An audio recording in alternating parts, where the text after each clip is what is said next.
Boker Tov, nous sommes le 3 septembre 2017, le 12 Elul 5777. Daniel Haïk au micro, David Amara à la technique. Heureux de vous retrouver avec un petit peu de retard ce matin sur studiocalita.com pour cette heure d'actualité que nous allons vous présenter ce matin. Une heure d'actualité que nous allons débuter par les grands titres, comme d'habitude, les grands titres, les grands développements de l'actualité de ce début de matinée. Ensuite, Yana Gurfinkel nous présentera sa chronique Un jour notre histoire, une chronique qu'elle va consacrer à Nechama Leibovitch. Après avoir parlé du professeur Yeshayahu Leibovitch, nous allons parler de Nechama Leibovitch, sa sœur qui est née à la date précise d'aujourd'hui. Nous en parlerons donc avec Eliana Gurfinkel. Elle nous avait promis d'en parler, c'est ce que nous allons faire donc aujourd'hui. Et puis ensuite, je vous présenterai la revue de la presse et des médias israéliens, et nous l'espérons dans le courant de cette heure, vers la fin de cette heure, nous aurons un invité, l'invité de la rédaction de ce matin. En tout cas, on vous souhaite de passer d'emblée une agréable semaine. Shavua Tov. Les grands titres de l'actualité de ce début de matinée, c'est un développement qui est lié aux affaires judiciaires du Premier ministre Binyamin Netanyahou. Selon des informations de toute dernière minute, un haut fonctionnaire de la présidence du Conseil à Jérusalem aurait été interpellé ce matin. Il est actuellement interrogé par la police dans l'affaire des sous-marins, ce que l'on appelle plus couramment l'affaire 3000. C'est une révélation du site Ynet. On n'en sait guère plus pour l'instant, mais il semble que ce haut fonctionnaire soit au moins l'une des personnes qui serait tombée dans le filet de la police israélienne à la suite des révélations de Miki Ganor, le témoin à charge de l'accusation dans ce dossier.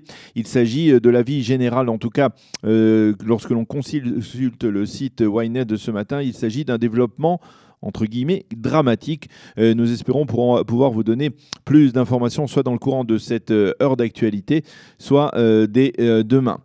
700 personnes seulement ont manifesté hier soir à proximité de la résidence du conseiller juridique du gouvernement, le docteur Avichai Mendelblit, comme elles le font depuis maintenant plus de 40 semaines pour protester contre la lenteur de la justice israélienne dans les affaires se rapportant justement au Premier ministre Binyamin Netanyahou. Il s'agit en particulier des affaires 1000, celle des cadeaux que le Premier ministre aurait reçus de certains milliardaires juifs américains, et les affaires 2000 de la fameuse rencontre ou des rencontres entre Binyamin Netanyahou et le patron du Yediot Aharonot. Et les journaux de se demander si l'on n'assiste pas à une forme de démobilisation des militants de gauche qui viennent protester contre la lenteur donc, de la procédure judiciaire concernant le Premier ministre Binyamin Netanyahou. À propos de manifestations, sachez qu'il y en a une autre hier devant le domicile de Myriam Nahor, la présidente de la Cour suprême. Il s'agit dans le cas précis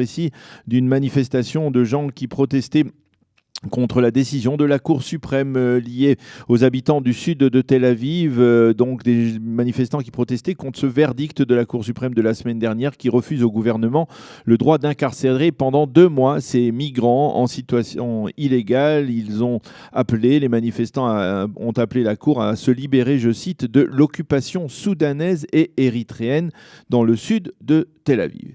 Et puis un titre qui peut paraître incroyable. Si vous avez l'intention ce matin d'aller faire vos courses sportives, je dirais à Decathlon, il va falloir trouver autre chose. En effet, la direction de la nouvelle succursale israélienne du géant français a décidé tout simplement de fermer sa grande surface aujourd'hui à Rishon LeZion.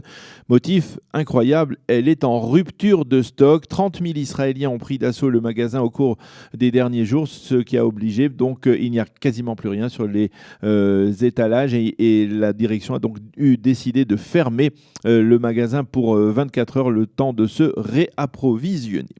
La météo, en dépit du fait que nous sommes rentrés dans le mois de septembre, il fait nettement plus chaud, et il va faire plus chaud dans le courant de la semaine. Les températures sont en hausse. Il fera aujourd'hui 33 degrés à Jérusalem, 32 à Tel Aviv et 40 degrés à Eilat. Nous allons marquer une pause musicale ce matin qui nous sera présentée par David Amara, et ensuite on retrouvera avec plaisir Eliana Gurfinkel pour nous parler de sa chronique Un jour notre histoire.